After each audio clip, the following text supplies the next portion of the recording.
Good morning, everyone. So today I'm going to be reading Duck and Goose, written and illustrated by Tad Hills and sponsored, of course, by First 5 Yuba County.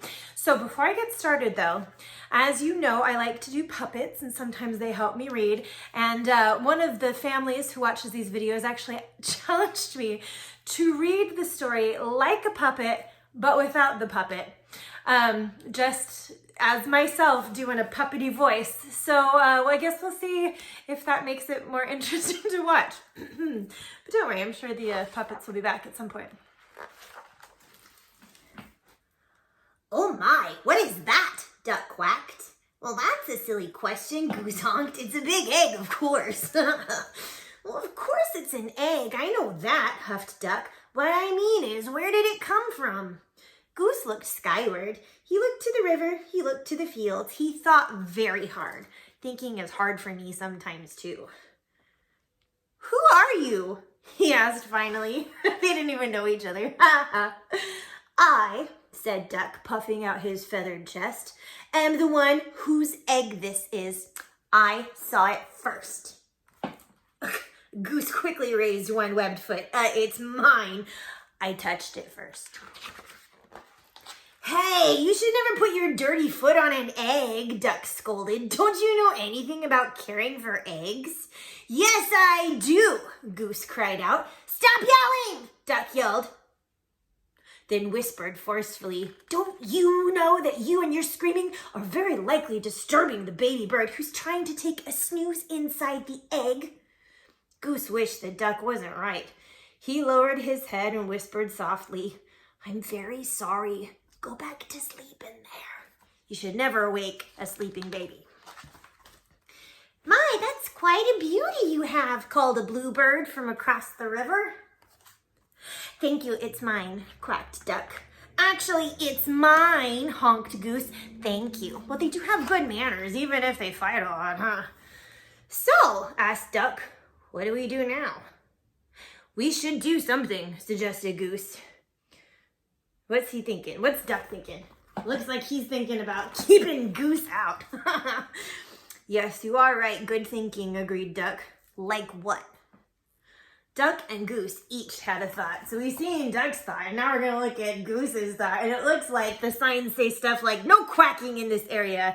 Eggs, this egg belongs to Duck. It's private property. If you're a duck, keep walking. Boy, they're not really good friends yet, are they? Well, we must keep the egg warm until the fuzzy little occupant is ready to come out, said Goose. Excellent idea, exclaimed Duck. Hey, they're finally on the same page. He pushed past Goose. Step aside, and I shall do just that. But Goose was quick, too. I guess they're not getting along just yet, are they?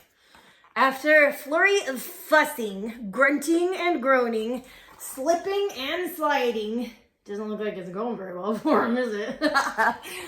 Honking and quacking. Oh my. It looks like they're getting into a fight there. These two are not friends. Duck and Goose found themselves back to back. Scoot over. I don't have any room, complained Duck. You are much closer to me than I am to you. That doesn't even make sense. Stop yelling in my ear, Goose. Shh. Goose hushed, pointing at the round thing beneath them. Yes. We must remember. Quiet. We mustn't disturb the little one. And so they sat very still and very quiet, waiting. For a long time they waited. Man, these are some patient birds. They listened to the crickets chirp and the frogs burp. I'm going to teach this baby bird to quack like a duck, Duck boasted. Well, I'm going to teach it to honk like a goose, Goose honked back. I'm going to teach this baby bird to waddle, Goose added. So am I, Duck said. They heard the pitter-patter of the rain. I'm going to teach this baby bird to swim, Duck said. Me too, said Goose. They're really a lot more alike than they realize, huh? To pass the time, they sniffed wildflowers in the warm sun and shared breadcrumbs while Goose taught Duck to honk. They watched the sun set in the sky and Duck taught Goose to quack. Wait a minute. It sounds like they're finally starting to get along. They counted the stars in the night sky. Let's teach our baby to fly, said Goose. Good idea, said Duck. I'm sure our baby will be a fast learner, said Duck.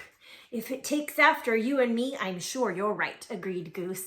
Aw, they're friends now. They waited together until... Did you feel that, Duck?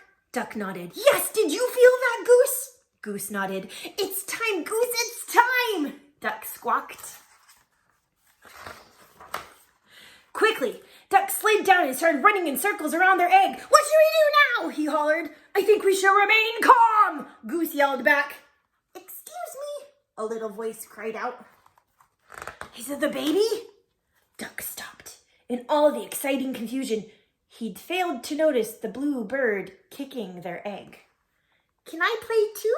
She asked. Play! This is no time for play, yelled Duck. This is no time for games, yelled Goose. And what's with the kicking? I was only trying to get your attention, said the little bird.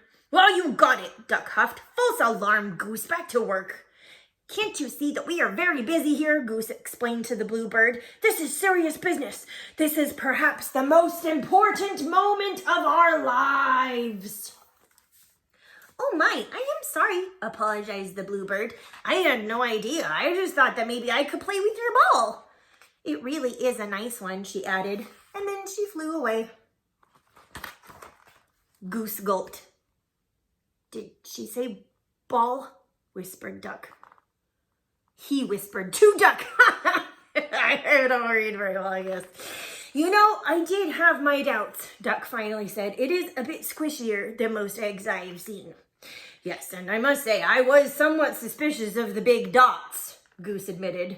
It may not be an egg, but it is lovely, said Duck.